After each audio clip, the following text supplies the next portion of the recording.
Excuse me ma'am, excuse me my friend. My name is Muhammad Ilham Rafdiansyah. Cadet register of number 24.60.2007 from class CRPK Alpha.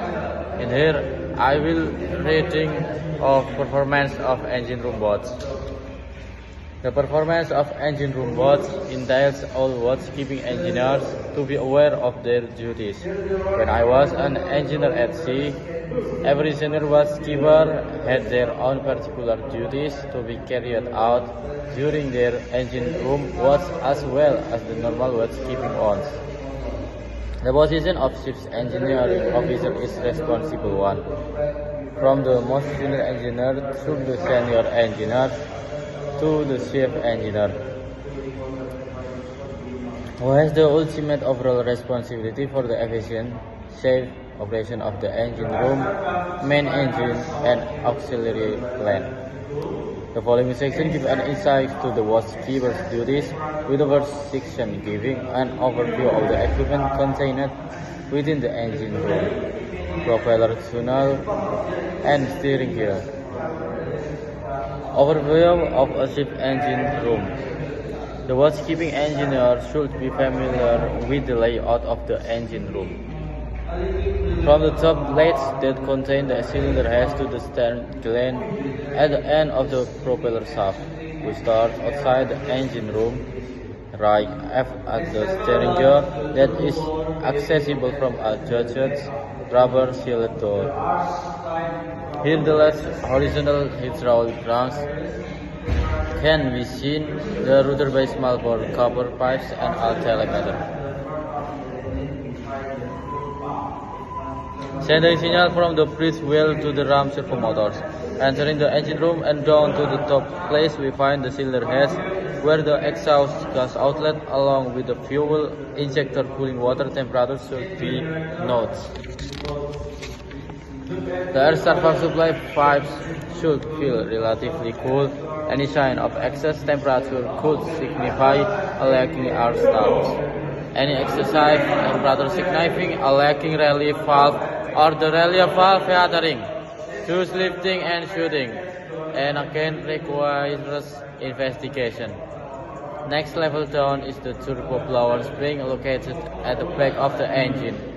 They are supplied from the exhaust gas manifolds, various temperatures and pressures to check.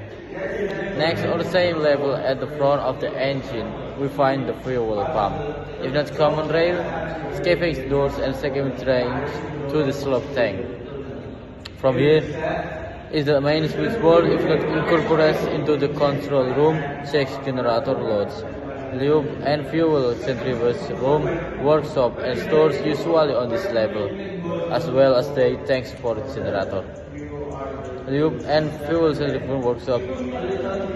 Next level down takes us to the bottom place. Walking along this checks temperature of crankcase doors and cylinder loop oil supply pumps operation.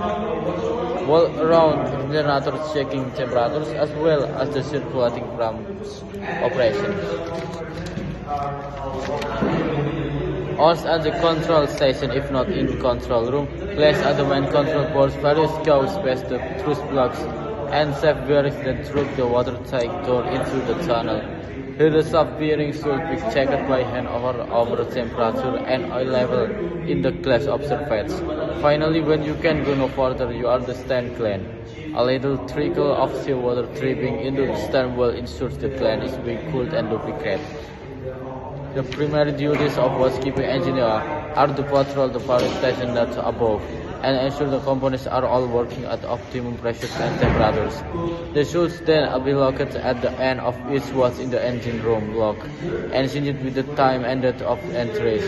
It used to be the duty of a junior watchkeeper to copy this into the ship logbook, being located in the engineer office in the accommodation. However, I prefer to copy this information across myself, as I could spot any anomalies easier this way. The steering gear should be checked at the end of its watch, after handing over the watch to the oncoming engineer. The additional duties and responsibilities can be shared out among the senior watchkeepers as follows. Chief engineer's overall responsibility for the engine room does not normally keep a watch. Second engineer is in charge of 4 until 8 watch.